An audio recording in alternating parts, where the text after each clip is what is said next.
کیا تم جانتے ہو حضور نبی اکرم صلی اللہ علیہ وآلہ وسلم کب نبی بنائے گئے؟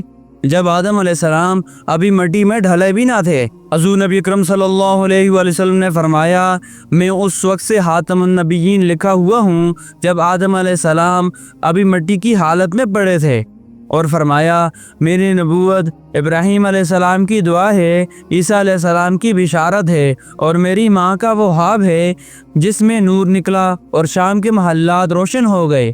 سوچو، کائنات کی ابتدا سے تمہارا نبی منتخب ہے، مگر تم اس نبی کو آج بھی اپنی زندگی میں اختیار کرنے سے دور ہو۔ جب تم دنیا میں آتے ہو تو کسی کے خواب کا سچ ہونا چاہتے ہو، اور محمد صلی اللہ علیہ وآلہ وسلم وہ نبی ہیں جو 3 عظیم خوابوں کی تعبیر ہیں: حضرت ابراہیم علیہ السلام کی دعا، حضرت عیسیٰ علیہ السلام کی بشارت، حضرت آمنہ رضی اللہ تعالی عنہا کا خواب۔ پھر بھی تم ان کے راستے سے غافل ہو۔